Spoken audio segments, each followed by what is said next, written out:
So yeah, hi and welcome again. This webinar is part of, welcome. Alex, you made it on time. Glad you did. This webinar is part of the Enhancing Private Sponsorship project funded by Immigration, Refugee and Citizenship Canada. This project aims to improve LGBTQI refugee newcomers' knowledge of resources, their rights, and expectations for settlement in their new communities. Also to develop resources and referral networks to assist the sponsors, sponsorship agreement holders, and other community partners who support LGBTQI refugee newcomers. And also we're aiming to create opportunities for LGBTQI refugee newcomers and their sponsors to jointly plan their settlement using informed support. My name is Adam Kusa. My pronouns are he, him. I work at Rainbow Refugee, who oversees and executes this project. Rainbow Refugee provides support, information, and system navigation to refugees and refugee claimants seeking refugee status in Canada. We manage the Rainbow Refugee Assistance Partnership, allowing us to privately sponsor refugees in collaboration with other LGBTQI plus organizations and the Rainbow Coalition for Refuge. Our partners in this project are End of the Rainbow Foundation in Calgary, Metropolitan Community Church of Toronto, Capital Rainbow Refuge in Ottawa, and Rainbow Refugee Association of Nova Scotia in Halifax. Rainbow Refugee respects and expresses solidarity with Indigenous rights to sovereignty, land, and livelihood as an organization working in Canada with people who have been forcibly displaced. We recognize our responsibilities to redress ongoing colonial injustice against First Nations, Métis, and Inuit people. We respect and thank Indigenous peoples for their care and stewardship of the land, air, and water we all rely on. The connections between our work and the Indigenous sovereignty are complex. We are in a complicated position of creating safe refuge on the land that is stolen, but we are committed to a long-term process of self-education, of listening and learning from Indigenous perspectives, and of building respectful relationships with Two-Spirits and Indigenous organizations as we move towards decolonizing our practices. And with that, I would like to acknowledge that Rainbow Refugee works on the ancestral and unceded territories of the Musqueam, Squamish, and Tsleil-Waututh First Nations people. And I invite you to state in the chat the land you're joining us from, if you know it. And of course, we're aiming to make this webinar as engaging as possible, and we would like to hear and learn from you too. You can choose your own participation style. Option 1, join us in the interactive space to ask questions and share experience live. You'll be part of the recording that becomes part of the resource hub for this project. And if you want to do that, then you can raise your hand. And I'll happily move you. And the option 2 is to stay in the webinar audience and post question in the Q&A or chat.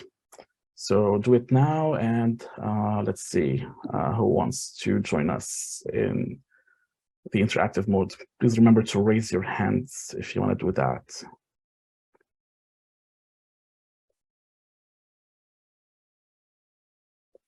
Awesome, let's do that. We have one person volunteered so far.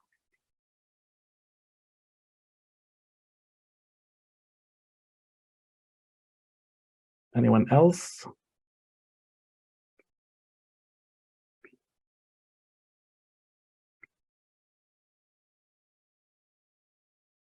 Okay. So of course, we invite you to be as engaged as possible, keeping in mind that together we know a lot, but alone we don't know it all. Include your voice and make space for other voices to be heard. This is a space to learn, and sometimes that means making mistakes and learning through discomfort. Please make sure you take good care of yourself physically, emotionally, and mentally. Our approach is anti-oppressive, person-centered. We work in solidarity with sponsored individuals. We aim that our way of work is trauma-informed, while respecting the indigenous cultural safety, and continue to learn and decriminalize our practices. We understand everyone has their own unique experiences of discrimination and oppression. We must consider everything and anything that can marginalize people. That includes gender, race, class, sexual orientation, physical ability, immigration status, among other things. And now I would like to introduce you to our hosts, my colleague Lama and Alex.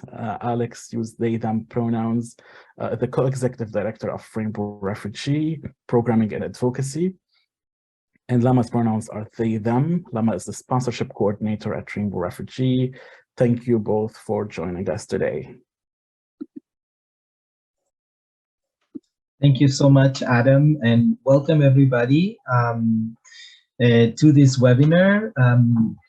I want to say that thank you to Onia for agreeing to also be more interactive with us. If at any point you feel you want to be more interactive, send a message to us on the chat, and Adam will make sure to include you in the more interactive space. I also want to say thank you to Dima and Edward for agreeing to be part of this panel. You will hear a little bit more about who they are, as Lama will be introducing them to you as well. So in this panel, we have 3 different objectives that we want to share with you. One is to have an understanding of the experiences of LGBTQ people from the perspective of their settlement needs and the challenges that they face. Not only the challenges that they face once they are here in Canada, but the ones that they face before arrival, once they're here, and after sponsorship, so that to give us an opportunity to learn with them about their experiences, and also to apply those experiences in our present work with sponsorship. So if we're part of a circle of hope, if we're a mentor, if we're thinking about doing this work in the future, and also the ways in which we might want to do this in the future as well, and things we may not have considered. So it's always good to hear from the perspective of the people who are receiving services and care, and also being the ones who have actually put their lives on the line and have been so brave to, after forcibly being displaced, to make a journey far away from home and from their origins to come here to Canada. So what has been their experiences? So we want to have the opportunity to hear directly from LGBTQI sponsored people through the Rainbow Refugee Assistance Partnership. As you may know, Rainbow Refugee is the steward of the Rainbow Refugee Assistance Partnership, which is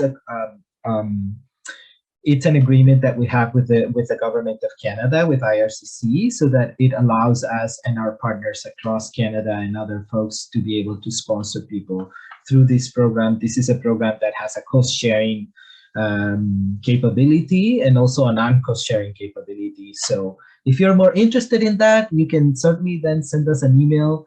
And maybe Adam, you can put the email that they need to inquire about, so we can give you more information about that.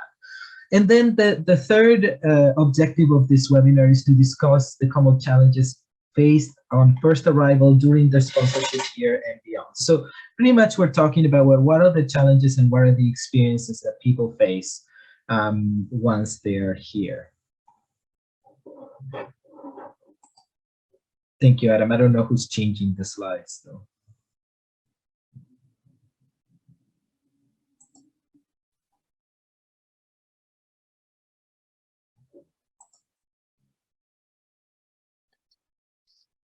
Sorry, Lama, are you able to change the slide? I think it's Adam. There you go. Thank you, Adam. I was waiting for that.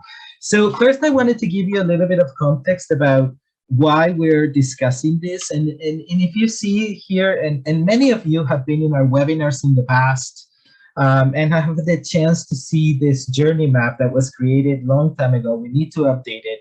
But this was created in 2018. And as you can see, it was a partnership or in a process that included IRCC, so Immigration, Refugee and Citizenship Canada, that also included the Privy Council Office Secretariat, Global Affairs Canada, the UNHCR or the United Nations Refugee Agency, and what is called here as the Coalition. Now you know us as the Rainbow Coalition for Refuge, but a lot of partners from across Canada got together and we held conversations about what are the realities that people are facing before, during, and after, and what are the key issues and recommendations that we would like to provide to the government to make these experiences better. So we created the resettlement journey map in May 25, of 2018, and you can see it right there. And Adam has also included this in the Padlet, so you have access to it, and many of you have seen this in the past. But if by any chance you don't know how to access it, please send us an email and we'll for sure be able to send you this in PDF format. But the Padlet is available. I don't know, Adam, if there's a link to the Padlet. You put it already there in the chat. So thank you so much. So you can find the journey map in that link that Adam put in the chat. And as you can see, the journey maps talks about what happens when a person is exiting their country of origin, and then they're seeking protection in their first country of asylum, and then once they are being processed for resettlement, how they're being prepared to leave to Canada, what happens during their first 0 to 5 days in Canada, and then what comes up with the settlement and integration. Now, this journey map doesn't really talk about what happens after the 12 months. So I think we do need to integrate how do we prepare for month 13 and what happens to the people that we sponsor after the 12-month period. But there you will see that there's some barriers. When we prepared this journey map, we really took 3 kinds of identities within the LGBTQ identity: a gay man, a lesbian woman, and a trans woman, were the identities that were identified. Now, our identities are far more reaching than those, but we wanted to identify 3 different kinds of people who would be going through this journey and what would be the barriers that they would be facing based on their identities as well. So you can see it there. And then there were some key issues and recommendations. First, to have SOGI training, to increase and strengthen partnership with LGBTQ civil society. What this means, if we are doing a sponsorship of an LGBTQ person, to make sure that we're connected to LGBTQ civil society, and that also IRCC and the government is connected and consulting with LGBTQ organizations and partnerships to be able to do this better. The importance of providing mental health support across the settlement continuum. So before a person arrives, during their arrival, while they're here in Canada, and also after their sponsorship, to ensure the visibility of IRCC policies on non-discrimination and confidentiality. And I would say at this point, we would add anti-racism policies that IRCC is also working on. And to secure permanent funding, of course, so that we can continue to do this work into the future, to develop jointly via IRCC Coalition crisis response plan for LGBTQ refugees. And we could have a whole different webinar that will talk about this issue. But at this point, just to say that we want it to be transparent, we want it to be effective, and we want it to be equitable across the board for all people coming from different geographical regions. And also to collaborate to reduce the barriers to resettlement and ensure comprehensive resettlement ID and destiny. And this is particularly affecting also trans people, and to have an opportunity to provide supports that are tailored to the needs and challenges. But I don't want to take more time in this part, because you can always read about this. I want us to actually have the conversation that we need to have directly with the people who have been going through this process, to hear from Dina, to hear from Edward. So I'm going to pass it on now to Lama to introduce our 2 panelists today.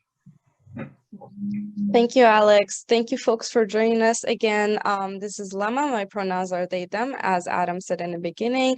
I'm the sponsorship coordinator with Rainbow Refugee, and I am so happy to introduce two of the most lovely people that we've had.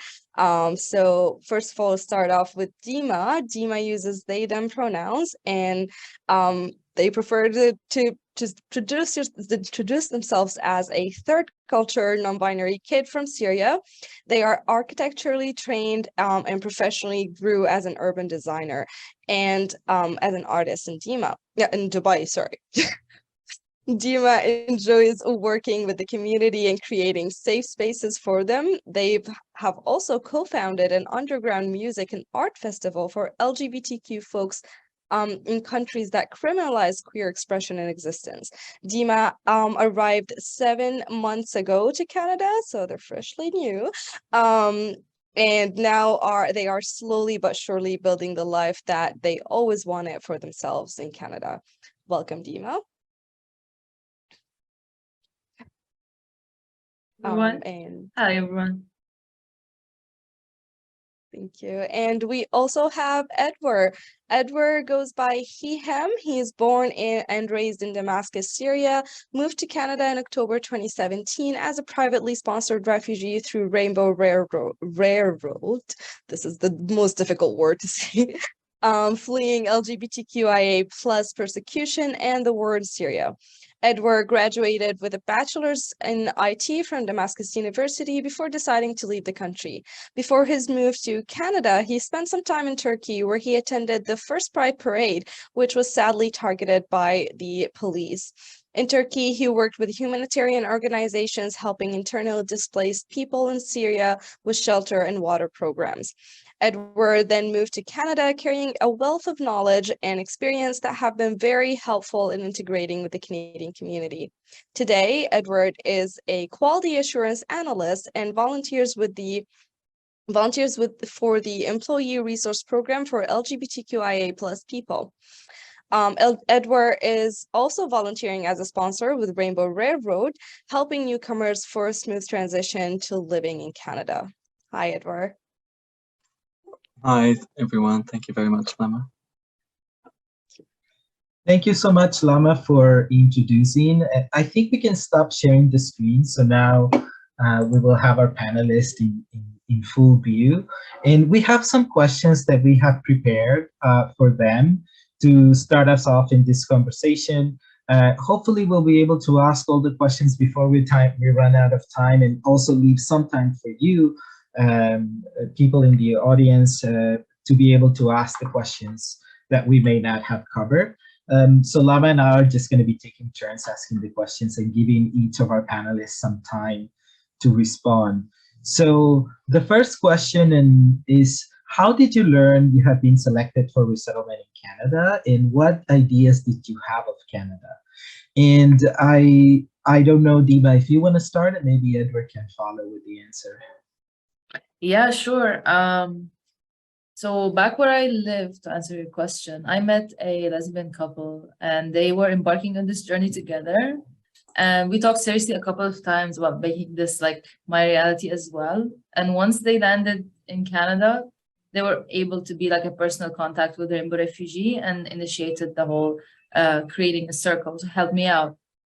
The ideas that I had of Canada, like I thought I had a good idea, but upon arrival, I realized I had no idea. I had some friends and, school friends that relocated, or Canadian-born friends. I was able to roughly see things through their eyes, just to understand how Canadian bureaucracy works, because that was the hugest change. Knowing that living is expensive and being able to keep that in mind, working many jobs, saving some money in order to be able to relocate smoother than as smooth as possible. So that's my 2 cents on this. Thank you so much, Dima. And Edward?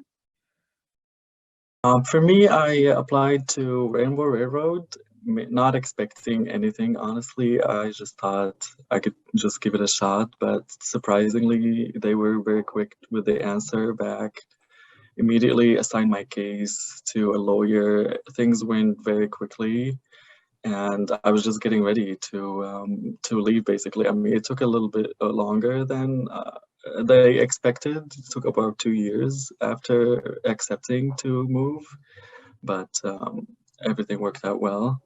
But during I only knew about Canada that they speak 2 languages, English and French. I knew it was gonna be cold, but I wasn't prepared for how cold it was gonna be. I mean, I knew it was in the minus 20s or 30s, but I've never experienced anything like that before, so I never knew if my clothes were enough for that kind of cold. But now I know they weren't. So. So you are Edward. You are located right now in Toronto, right? Is Yeah. that the weather that you're experiencing? Yeah. Yeah. Pretty cold in winter. Pretty cold in winter. So you had some idea. I can see how and all migrants really, no matter what pathway you have come to Canada, we all have some ideas about what we hear in the media or in the news or from other people about what Canada is as a country or what's the culture. But then we don't really know until we have arrived. However, I know that there might be some things that might have made it easier. So I'm going to let Lama now ask the next question that relates to this. Thank you, Alex. Yeah, I'm happy to hear that you had some idea about Canada, especially about the weather and the languages. But have you received any information while you were preparing to come to Canada? What do you think that would have been helpful for you to learn about before you come to Canada? Shall I start? Yeah, sure. Dima, you can go first. Yeah. Yeah. Well, I personally did some research before moving here. I had conversations with the friends who relocated. As conversations go on with my sponsors, I was able to pick up on certain things and ask any questions that I had, but it was still like very vague. It's very hard to get to know a place without visiting it, right? And for me, it would have been helpful to know more about like the challenges that I'm up against, like especially the mental ones. That's why conversations like these are so important to have like a resource, right? And I wish, for example, that I was talked to by someone who's sponsored. I think that would have been really nice. I would have loved to know more about the indigenous people and the colonization history, because as someone who's firsthand suffered from it, it would be nice to be mindful and just grateful and respectful of all of that. Also, what to pack. Back to the cold always. It's like, bring a thick jacket. Yeah. Edward? What about you? For me, we received some information prior to flight. They were telling us about the cultures, how Canada is accepting of LGBTQ people, and how it's going to be like a safe country to be yourself and live in it. But I want to echo what Dima said about learning more about Indigenous people's culture, because I didn't know much about Canada's history prior. Definitely learning more now, but it would have been helpful more to know about it beforehand. But yeah, the winter was also, I wish they told me how cold the winter would be. But there was a winter kit welcome gift kind of thing when I arrived that they provided me with, that kind of helped a lot too. Yeah, honestly, I personally also moved to Canada as a refugee, privately sponsored refugee, and nothing would have prepared me enough, especially for the cold weather. I thought I was prepared. Apparently I wasn't. I'm also wondering, have you folks received any kind of orientation through the IOM? Have you received any kind of let's say official orientation from an organization, for example, before you got to move to Canada? I received orientation 2 days before my flight. They just grouped everybody. It wasn't just sponsored people, it was people coming through other programs as well. And they taught us some things. They showed us pictures of people, and they told us to circle the people that we thought were Canadian. And most people were just circling all the white folks. And then they told us, no, everybody in this group is Canadian, like all of them, people of color, people from Asia, indigenous people, like everybody can be Canadian. It's just a country built from migrants and indigenous people, basically. So I thought that was really good. Yeah, Okay. my orientation was very similarly, like 2 days before flight. It was over the phone. It was more like a information session with a bunch of people. Honestly, because it was hectic, so I didn't retain any information really 2 days before the flight. So it's hard to speak for, but I'm sure it was helpful at the time.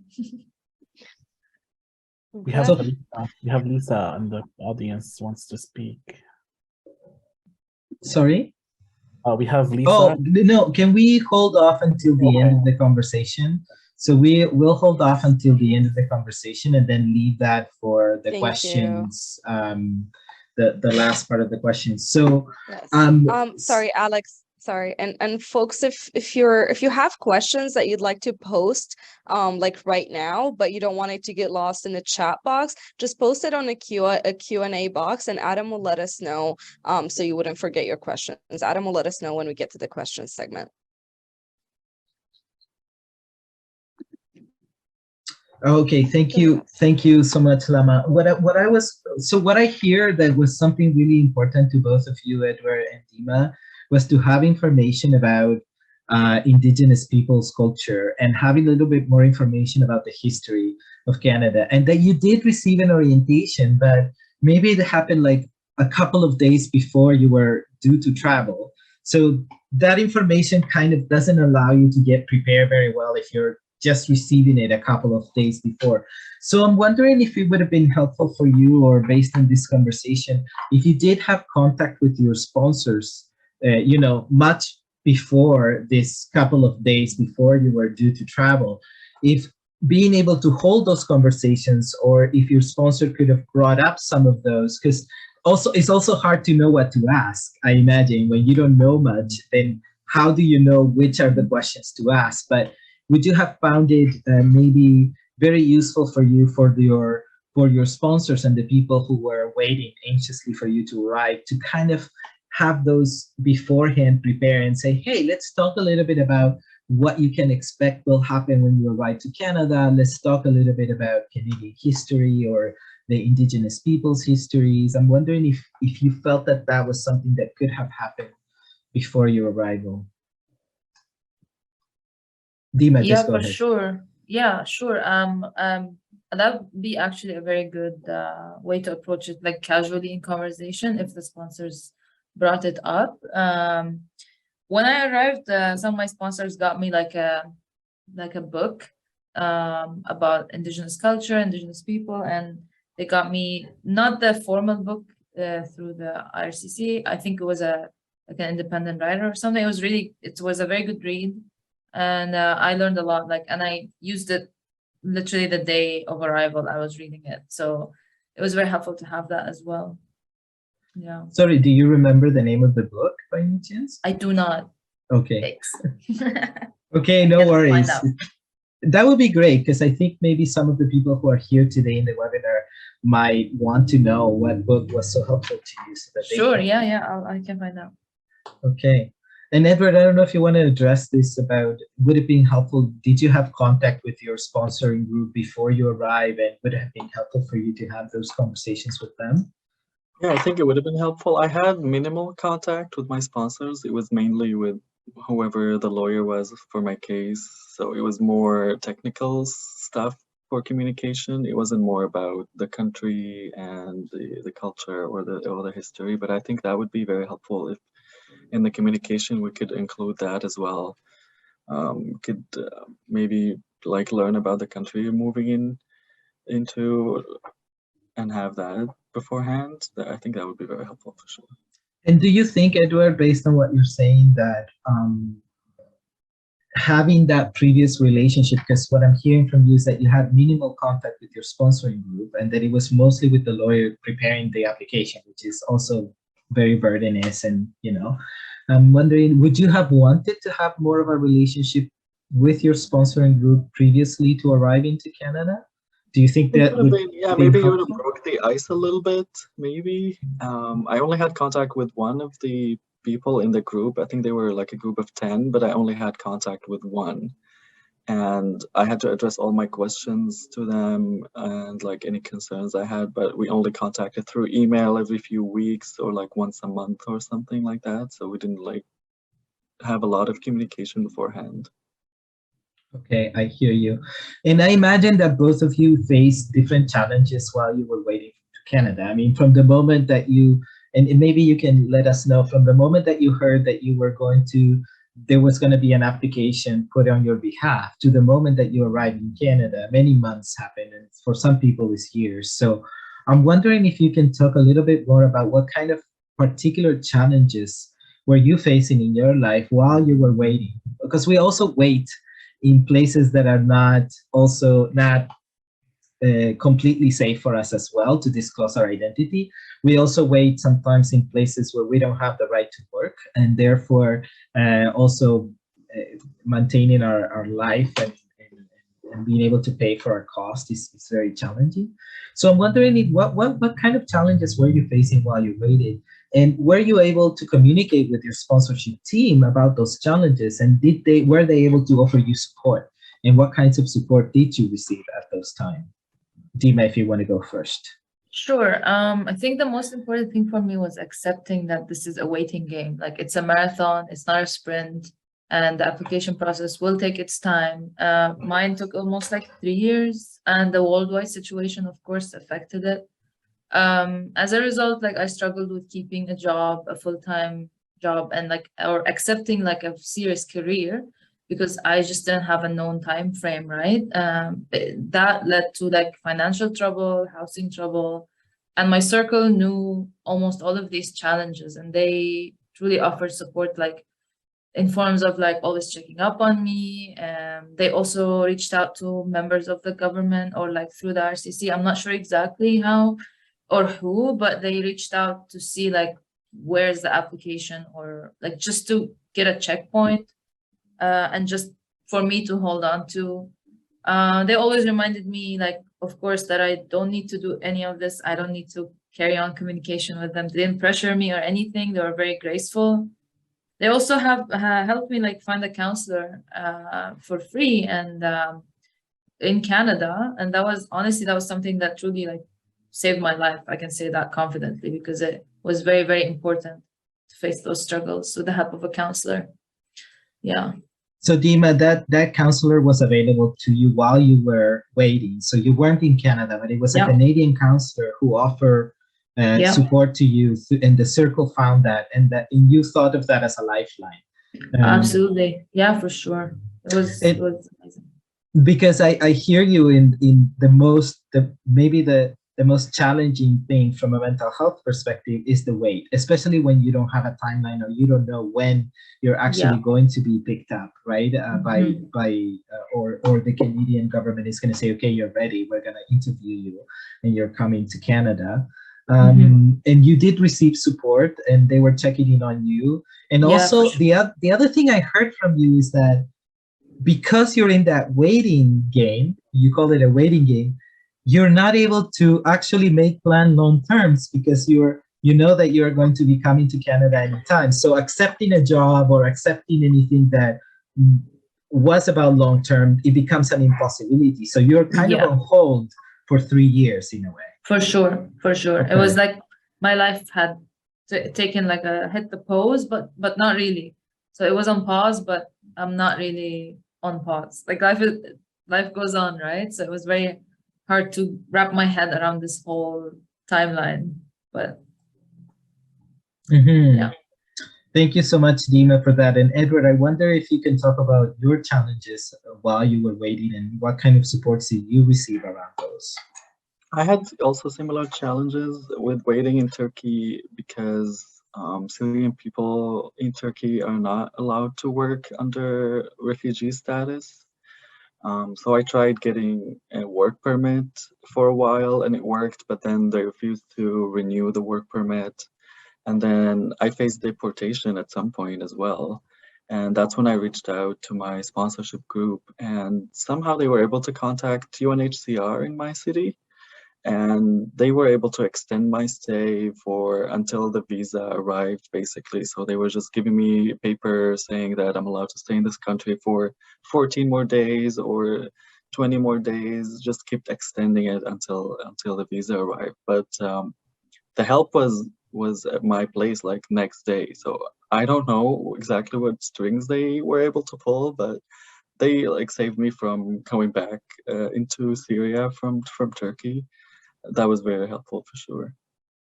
Thank you, Edward. And I actually want to say that when I was working at MCC Toronto, we were your sponsorship agreement holder. So I remember the struggles, because your sponsorship team and Rainbow Railroad reached out to us about the deportation. So there was a lot of people and organizations who wrote and contacted UNHCR, and but all you knew, you weren't aware about, well, what's happening. All you knew is that you had a deportation, and then that somehow some help came to you, and that you no longer had to leave to Syria. And from the other side, we know now that you're also working on sponsorship that there's many actors who then mobilize, but also maybe it would have been helpful for you to know and have information that when you said, I'm going through this, that someone would have explained to you, we're going to reach out here, we're going to do this, and maybe share that information, so that in the waiting that you are, you have something to hold on to say, okay, people are moving and they are getting you the help. But I'm glad that you are here and that actually that worked. So thank you for sharing that with us. And we're going to move to the next section. So now we're going to talk a little bit more about what happens once you have arrived in Canada. So we talked about pre-arrival, and now we're going to talk about arrival and what happened with your experience here. And Lama, I'm going to pass it on to you. Of course. Thank you folks again for sharing. I guess what you both touched on shows the importance of our sponsorship organizations or circles, and their connections and lobbying with like, I want to say with the government, but like, I don't know if that works, but like making sure that folks who are sponsored have access to information in a transparent way as well. So now that we've got to the post-arrival part, I'm wondering, once you've arrived to Canada, now you are in Canada, what do you think, what are the values, the principles that were most important to you, or are currently important to you in your relationship with your sponsors? So be it your circle or even Rainbow Railroad. Yeah, for me, I feel like it's very important to feel that I can rely on them, that they have my best interest in mind, and they will get me the correct information always. Because in a way, you're handing over your life to those people, and they know more than you do. It was also important to me that I get to know them on a personal basis. I'm just someone who prefers to have a connection. I didn't want it to be just solely transactional, so I actually took interest in them and like their families and what they do in day to day. Like I was very interacting. I was interacting very much with them, so that was also helpful for me to understand how life can be in Canada. Yeah. And what about now that you are in Canada? Do these values and like the importance that you've mentioned, do they still, find a way in your life right now with your relationship with your sponsors? Yeah, lots of my sponsors still reach out like, hey, want to go grab a coffee or something? Like if you have any questions. They also created like a WhatsApp group for me and all of them. If I had any questions about literally whatever, like healthcare or anything, I can just ask everyone, and whoever has any information about this topic would just answer me in private. So that was also super helpful through my stay here. So thank you, Nima. Edward, do you like to add anything?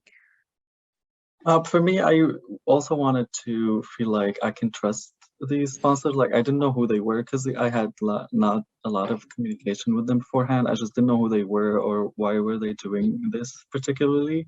But then I remember arriving at the airport and then just them gathering when they saw me, started jumping up and down. It was like a joy for them to see me, and I was really happy to see them too.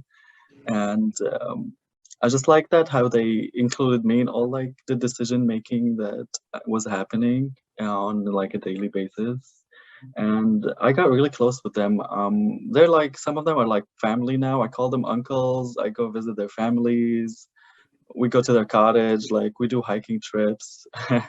So because I don't have anyone in Canada, they're like, oh, you're just our cousin basically. And so we have a really good relationship together.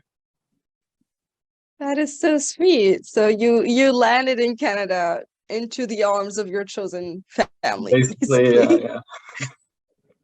Awesome. I'm so happy to hear that. So again, yeah, I completely agree with both of you. Reliability is such an important aspect to sponsorship. Transparency, having that personal connection. I'm really glad that both of you mentioned that. And Alex, would you like to take the next question? Yes, thank you. And I also want to emphasize from what I'm hearing is that knowing the intentions, we don't know why people are doing the things that they are doing, right? Like you would want to know. We're like, there's a group of strangers that is interested in providing me support and bringing me to Canada. I want to know why, right? Like, Yeah, that was also, a tough one to understand. Yeah, I can imagine. I don't know, Dima, if you want to make more comments about that. Yeah, no, it was really very confusing for me at first in the beginning of a sponsor. It's like, who is this random people? Who, why? And what? So it was like very, very confusing to me because as someone who's seeking refugee, I'm not used to being supported.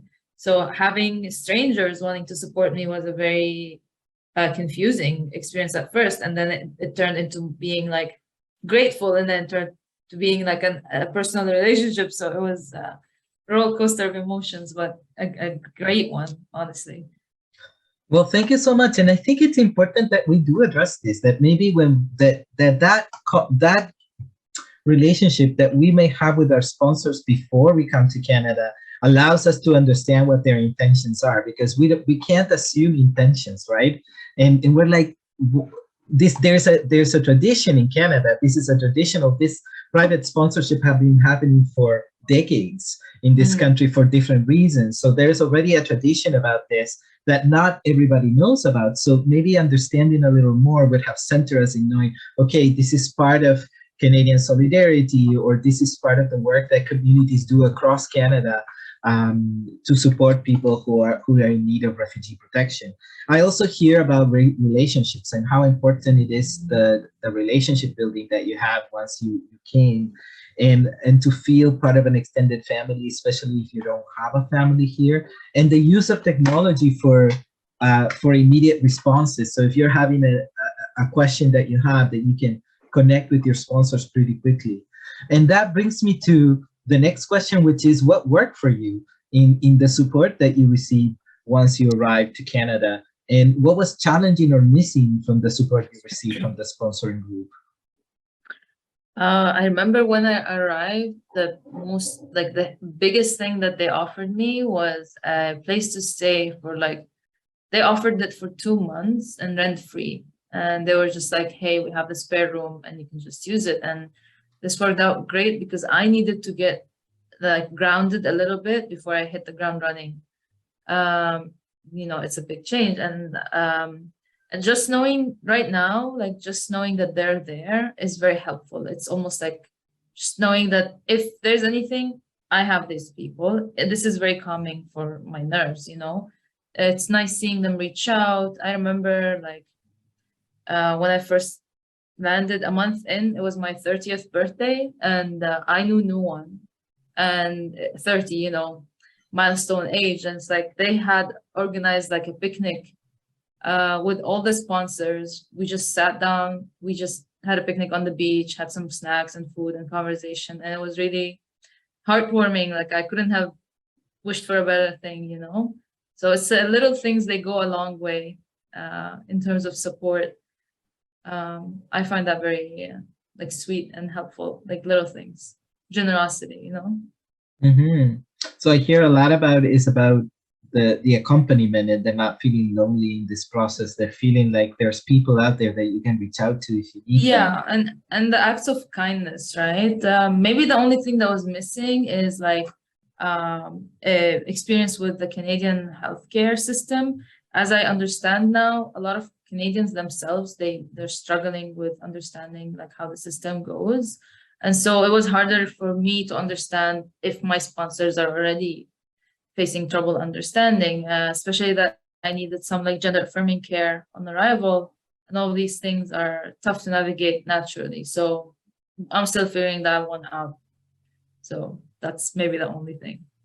So you would have wanted your sponsors to be more trained maybe, or receive more training maybe regarding how to access the healthcare system and what you're entitled to or not.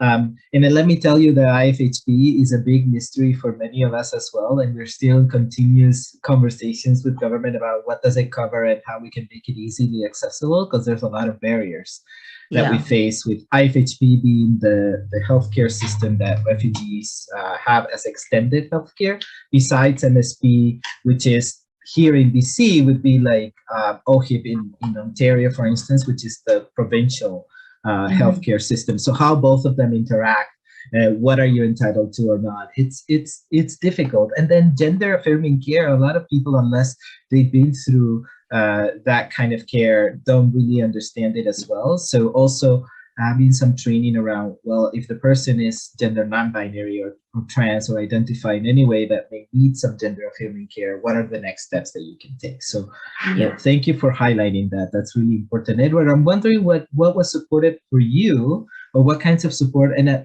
we're going here beyond the typical supports. We already know that sponsors provide the monthly financial supports, that they have to help you with getting documentation, etc. So here we're talking about beyond the basic needs being met. So wondering, Edward, what kinds of support did you receive, and what was challenging or you think was missing from the supports that you received? Besides the allowance and a place to stay, they also took me out to the city to learn the transit system. They invited me to their homes to like learn about some Canadian traditions, like around, because I arrived around Christmas and Thanksgiving, so I like wasn't exposed to that kind of traditions, and just seeing how the Canadians do it. Mainly also like helped me with the job hunting, and just they taught me about how to, if I want to apply for some colleges, which ones were the best ones, how to look for some of the courses if I wanted to take and continue my education or something like that. But what they were not prepared for is apartment hunting, I guess, because once like a month or two passed and I started asking about when should we start this, because when I was looking online, it seemed like it's really difficult finding anything affordable, and they had no idea because all of them are like established and have their own homes, so they're not in the market as much. So me looking at this, I was really concerned, and maybe they were not like completely ready for it. But thankfully I was able to find a place, and they were able to help me with giving some, they had to give recommendation or something like that. So I see more in the practical. So you had a lot of connections with them, you had some housing, etc. But then when it came the time to actually get your own housing, you found that maybe the people were not ready for that, or for what that, because their experiences, they probably were homeowners, or some of them had been, and so their experiences was not out of there, and so you needed more support. So maybe also what this tells me is that it would be super important for a sponsoring group, for a circle, to think a little bit beyond of what their own realities are, and say, well, this is a person who's coming, who's a newcomer, right? Who it's going to have to find all of these basic needs, and we need to be prepared for that. And especially in places like Toronto and Vancouver that are absolutely unaffordable, and there's a housing crisis right now, to be very much prepared, much in advance. When you already know you're going to receive the person, make plans about, well, where are they going to stay, and then how are you going to do the hunting for housing. That sounds very much like something that would need to. Lama, do you want to take the next one? Absolutely. So now I know, Dima, this may not currently applies for you, but it may if you have any plans. But during your sponsorship period, right now, or for you, Edward, in the past? I know it's been a while for you, but what kinds of conversations have you had with your sponsors to help you set plans either for the midterm or long term after, or what conversations that you're having right now as well? Honestly, I don't remember talking much about the future, not until towards the very, very end at least, just because it's for me, I had no capacity to think beyond the day to day and just to have like a goal, which is I'll figure it out when I arrive, like, because it gets overwhelming at times.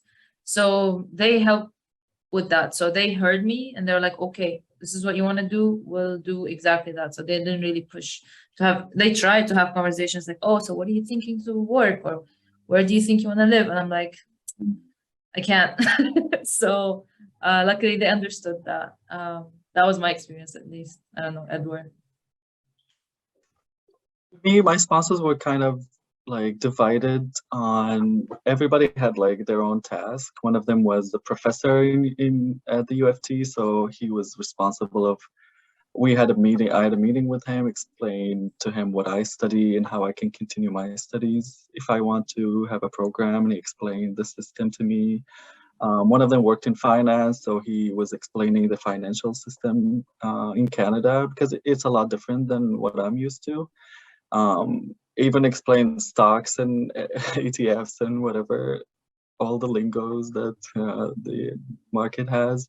So I think I was really well prepared, but I also came with my own knowledge as well. So that was very easy for me to, I was able to work within 2 months. I was working with the UFT. I had a contract with them. So it was very helpful to have these kind of conversations. So early after I arrived.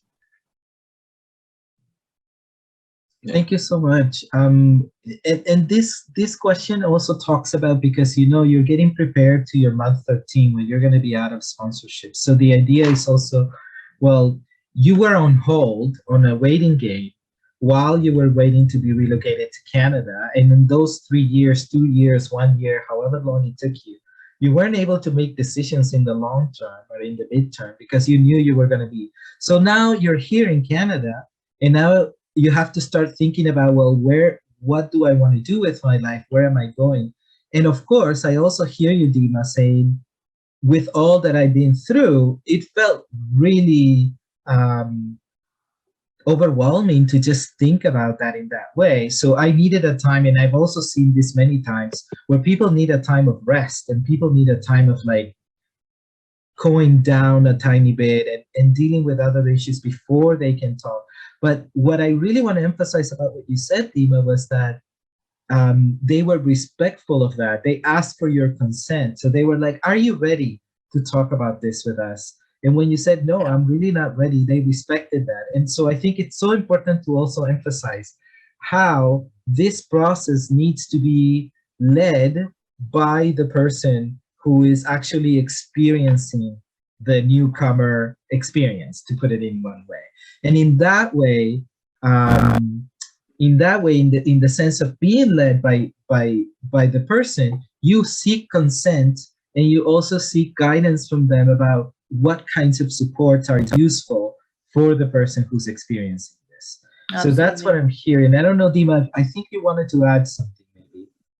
Yeah, no, absolutely. Like it's a balance that we were able to establish between them, like actually pushing me to get out of the comfort zone, or out of like the uncomfortable zone, or me respecting what I needed at that moment in time. So I find like my circles were pretty good with hearing me. Yeah, because we've established like a personal connection. So in terms of that, they were very good support. So that's great. So I also feel that you're talking about a balance. You're saying, yes, the respect of my own boundaries and my pace, and at the same time, the challenging me and pushing me a little bit to say, hey, you can dream about or make plans about your future. Yeah. So that balance in between both of them. Yeah, they always said like you can like what like you don't have to worry about like basic survival things anymore once you're here. So you have you have the space to dream big and like to see what you want to do. And at the same time, one of them said something and it really stuck with me.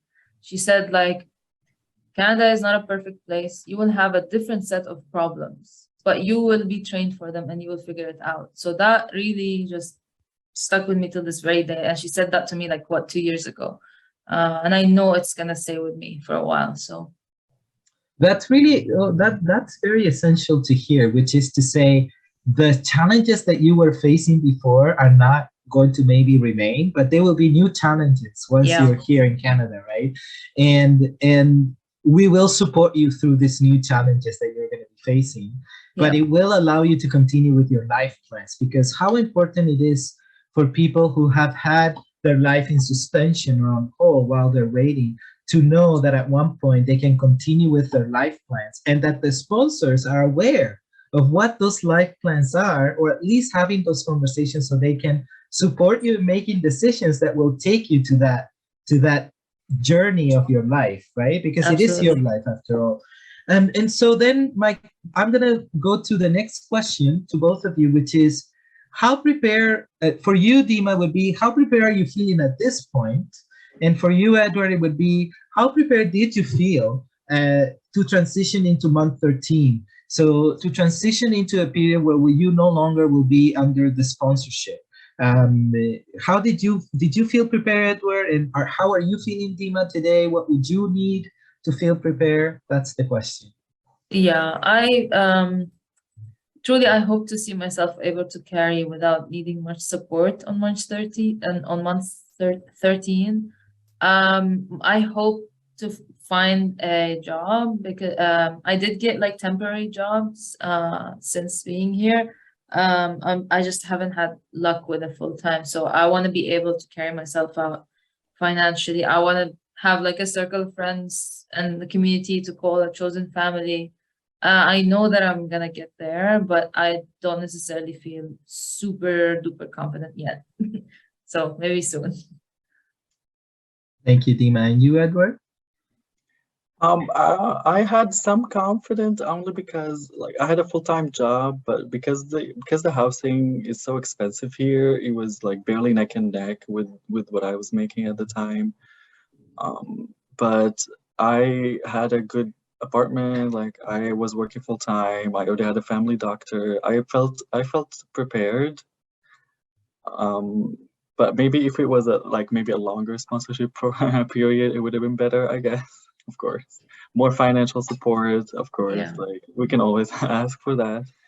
But I was at the end of the year, I was kind of like, I probably can do this on my own at this point. So you felt like you were kind of prepared, but you also had a lot of fears about, will I be able to do this on my own? And what did actually happen once you were? What did actually happen for you when you were in month 13, 14, and 15? I just started financing things differently because I lost one source of income basically. So I had to like cut back, see what I can do to manage, and try to see if I can get a promotion at work or try to find a different job that pays better, maybe find a cheaper apartment. And 5 years now, I mean, all of these worked out. Like hindsight is perfect, right? So things work out eventually, but at the time, I was very worried that I may not be able to make ends meet or something. So I guess also maybe what would have been useful from what I'm hearing is having a conversation about budgeting, and what does the lack of income or the loss of one source of income would represent or have an impact in your life today. For you, Dima, is to have those conversations with your sponsors. So what will happen in month 13? How would that lack of income impact my life? Or how do I need to budget? What I need to prepare for? What are the next steps? And I guess also in the meantime, while you are in sponsorship, adjust your spending to the fact and have an idea, well, I will not always have these sources of income. So maybe I need to kind of adjust my spending now and see the possibility. And I know,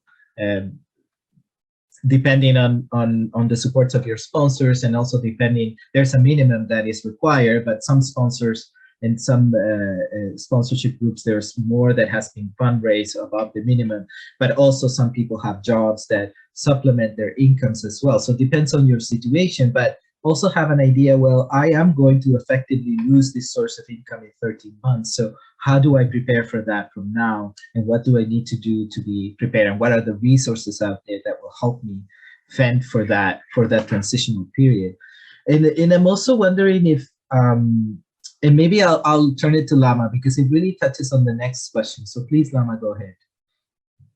Absolutely, yeah. So talking about transitioning into after the sponsorship, again, wondering what would make you feel better prepared going into your 13th month. That question might be suitable more for Dima, but also for Edward. What made you feel comfortable better prepared leaving the sponsorship?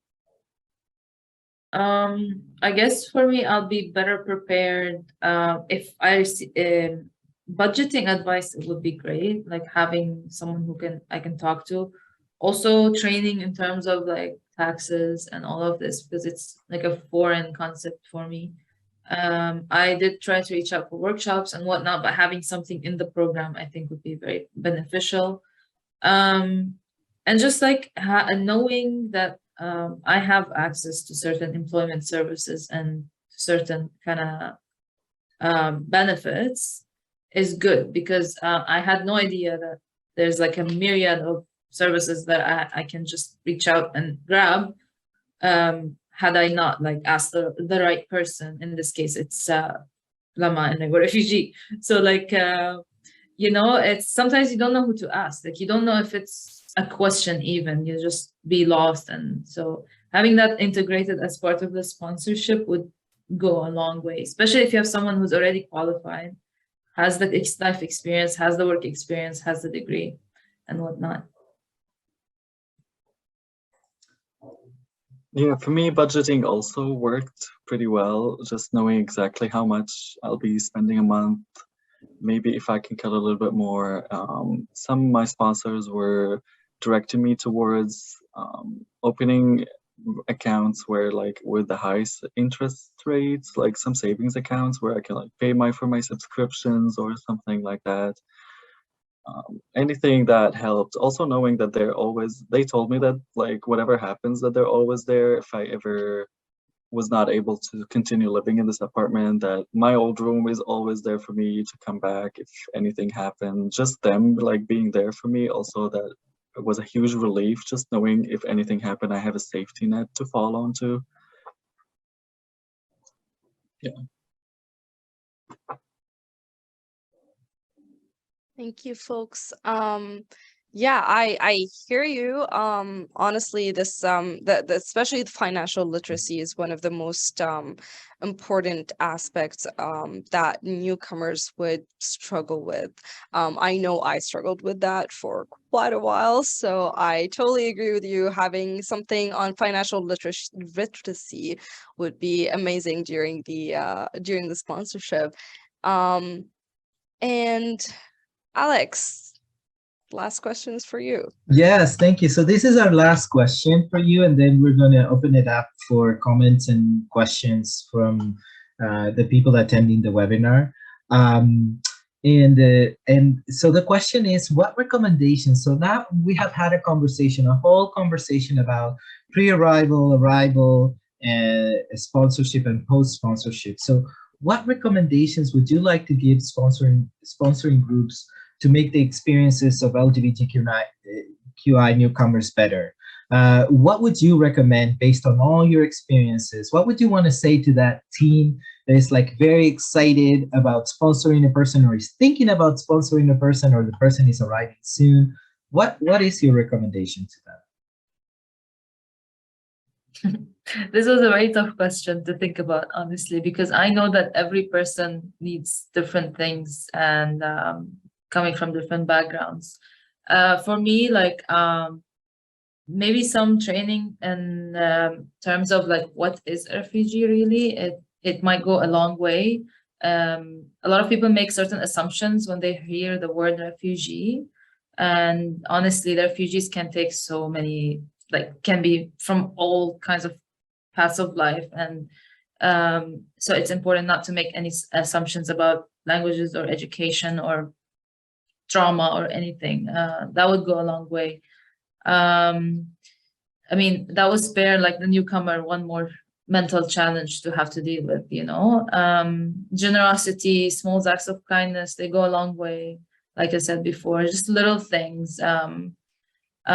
For me personally, it worked out great because I'm very sentimental, and it really resonated.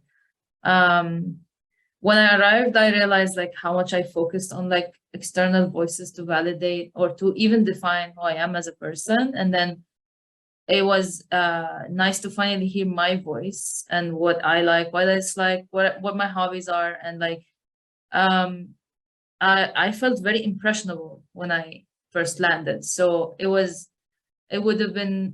nice actually that my sponsors were very vague, didn't have opinions intentionally, I could tell, just because they didn't want to influence me in a vulnerable state. So they would leave me to kind of lead, like even in small things, like what I want to eat, what I want for groceries, like what color I want a certain thing. So they would just leave these decisions, like they would not reinforce it on me. So because I was very impressionable, so it's down to the small things and it affects the bigger things. I think that's my only advice. Like just let the newcomer take their time with the decision, even if it takes 5 days to decide on what jacket they want. Like let them take 5 days. Yeah. Thank you so much. And Edward, before we go to you, so what I hear from you is training about what is a refugee, because refugee comes with all sorts of stereotypes, and a refugee is just a regular person who has been forced to be displaced. Yeah, and absolutely. who had a life, who had a career, who had expectations, dreams, and those were disrupted by external forces. And then you're in the waiting to regain that ability to continue with your life plan. So something bad happened to you in that way, and then you had to deal with the consequences of that and then start new in a new place. So it's about getting to know the person. It's not making assumptions. Is to have a trauma education or trauma-informed education, generosity and kindness. So it's really about getting to know the person. What are the things that will make it lovelier and easier for them also in this? And to have your voice heard. To have your voice heard and amplified, to be really stand in solidarity with you. Those are the things that I heard from you. Edward, I'm really looking forward to hearing what you have to say. For me, because I would say the first few days were very overwhelming. My sponsors were very patient with me because my trip took around like 35 hours. I was not sleeping during all this changing planes and waiting for the other plane. So they knew when I got in that I needed some time to just get over this jet lag and just, you know, get familiar with my surroundings. So they were really patient with me at first. They didn't really give me any assignments or anything. They were just like, you know, talking to me like I'm one of their like family members or something. So I would say maybe patience and communication with the newcomer would be very highly appreciated.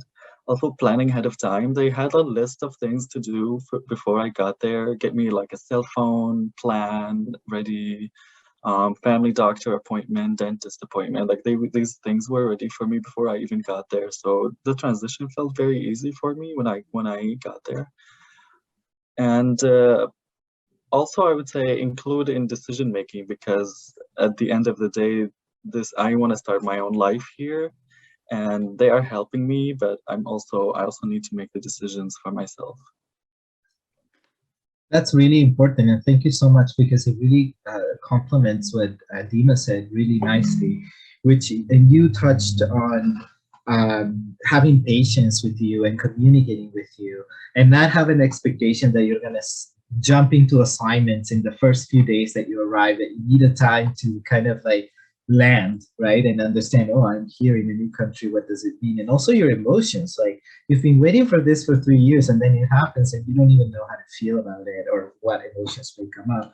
Planning ahead of time, so a family doctor that is already ready for you, or a cell phone plan, or already understanding how they're going to open a bank account for you once you come, so that they have a plan about when those things are going to happen and who they need to contact or what contacts, and then include you at all times in the decision making. And I'm going to say even more is that you need to drive the boat in the decision making.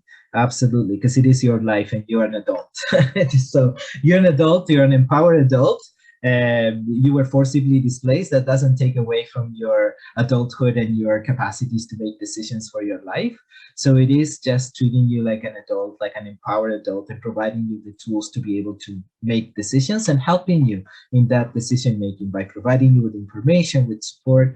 So all the things that I heard were really important. And I want to say thank you so much to both of you first, because you've been wonderful to talk to, and also you've provided us with so much useful information, and you made yourselves vulnerable in front of us, the people you see on the screen, but also in front of other 24, 25 people that are attending the webinar.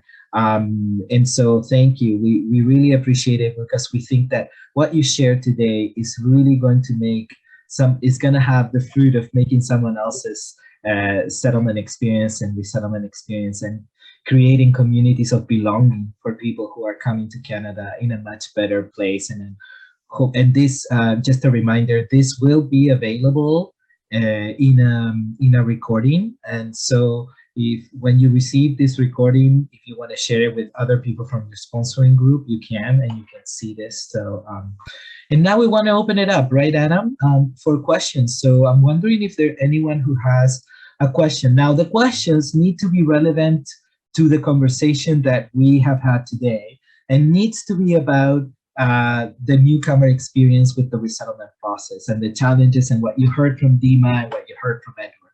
Other kinds of questions, if you have them, you can always direct it to us in an email, but the questions that we want to answer today are related to the to this session. So if you have any questions, if you want to raise your hand and maybe, or you want to write them down in the chat, or you have any comments, or you want to show your appreciation to Dima and Edward, please put it in the chat or put it in the questions section so that we can ask. So please go ahead and do that right now if you want to.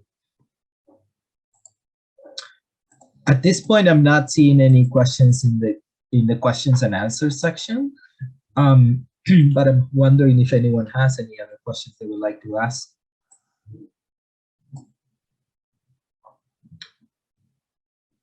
People are just appreciating and saying thank you for sharing.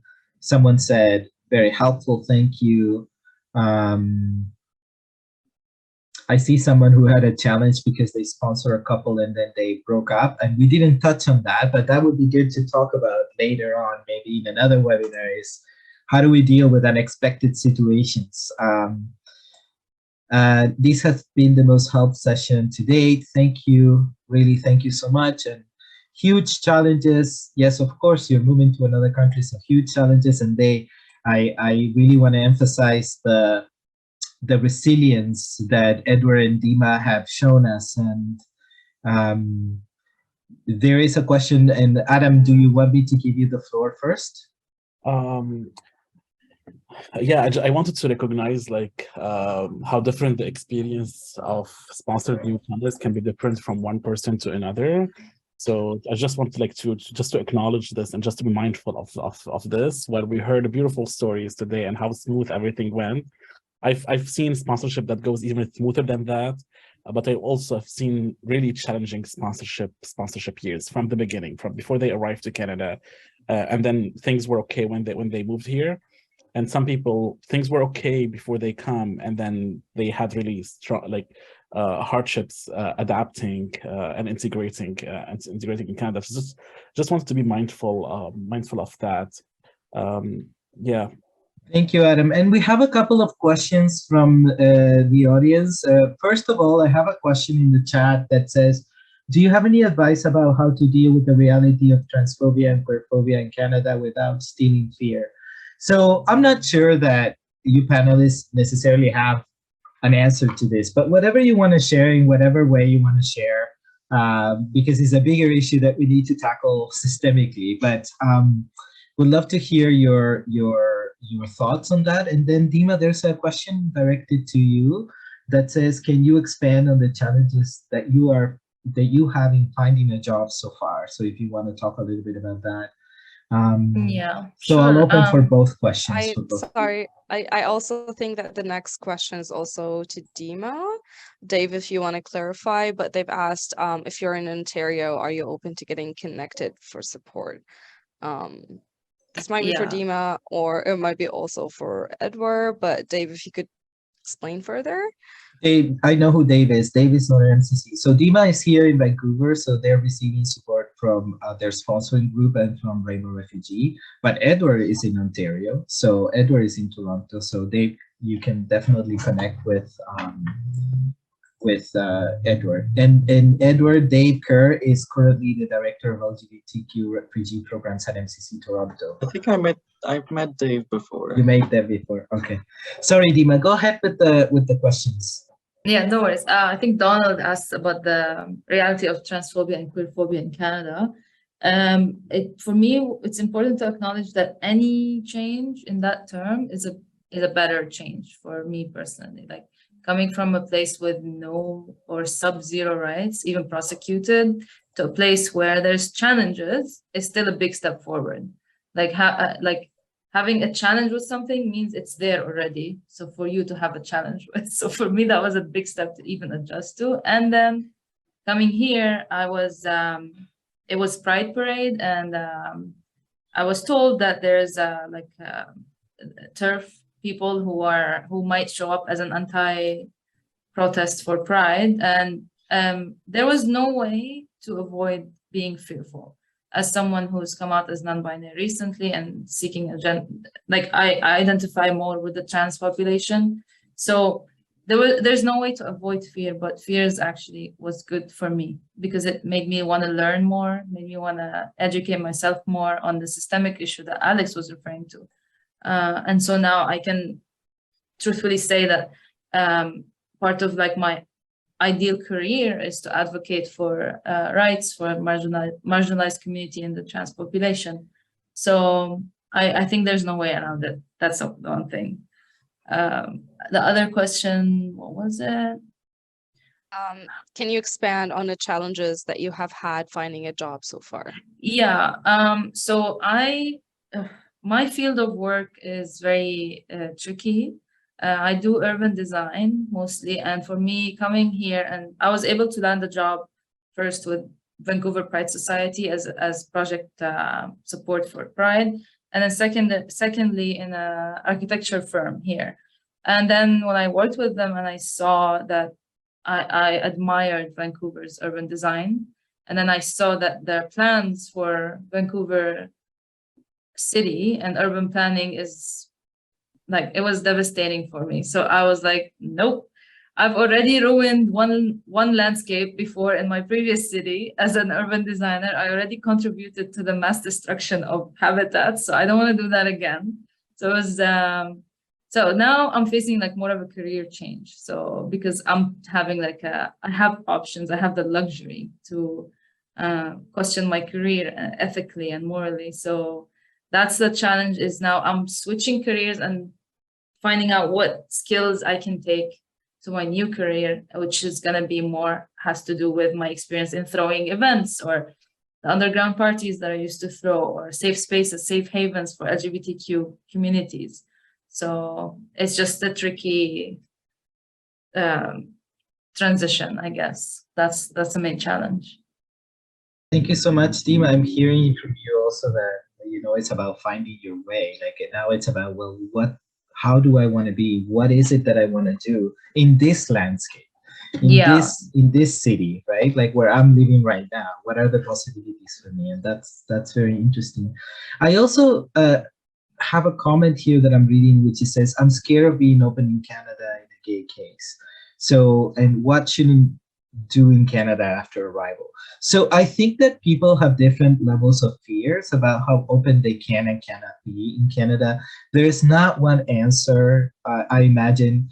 But I'm wondering for you, Edward and Dima, maybe Edward, you want to start, is did you have fears about being open when you first arrived, and how careful were you about that, and how did you manage that, and how did you then end up in how you are being today with your openness, with your identity? It was definitely something I've never gotten used to before, because all of my life I've lived in countries where I cannot be gay in public. So coming here, I was a little bit in my shell, just afraid of like doing any like public display of affection, or like holding somebody's hand or anything like that. I was always very worried about it. Oh, even though I knew that this was accepted here, I was just still navigating through it.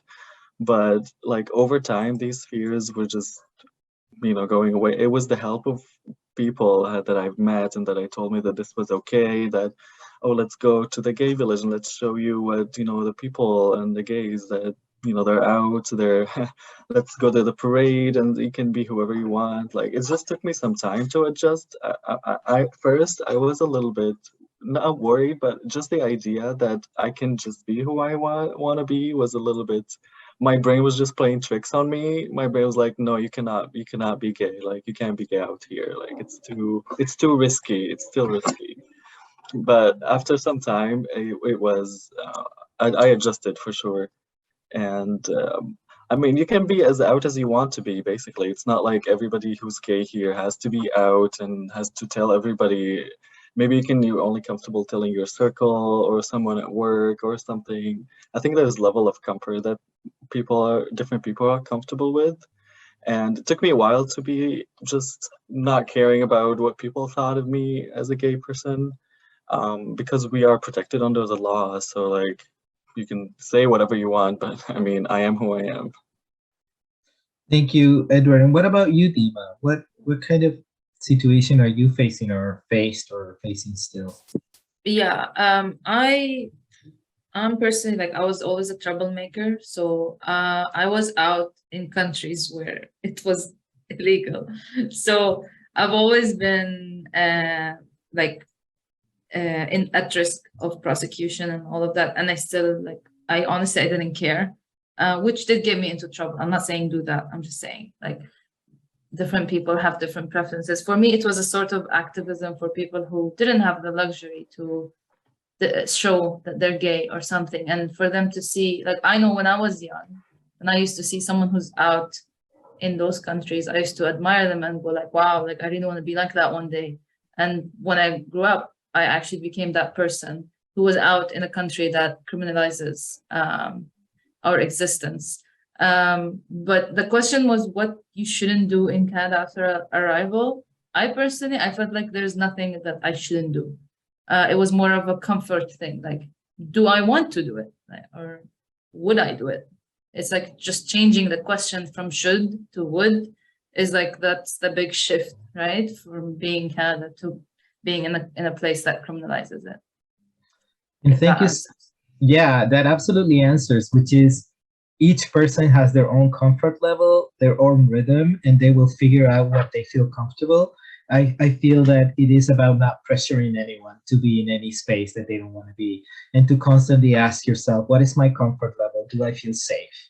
And is this safety important to me? Or do I want to risk, like Dima would risk for other folks, right? So we are on time. We're 1 minute away. So I want to say thank you so much to the participants, to Adam for putting this together, to Lama for being my co-facilitator today, and particularly to Dima and Edward for sharing your personal stories, for being so generous with us with your knowledge. I am sure that what you shared today is going to make significant improvements into the lives of the people that are going to be connected to the sponsors that are here today, and also to other people who will have access to this recording.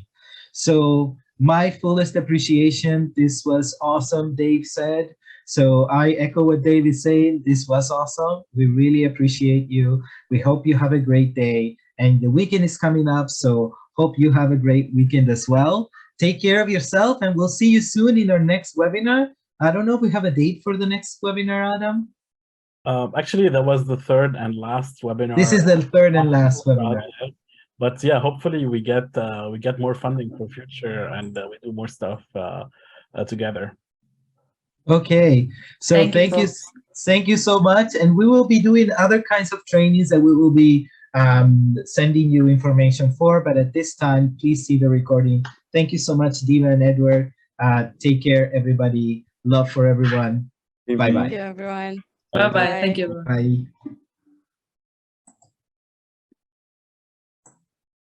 This was great, Adam. Oh, I'm glad it went well. How did you think it went?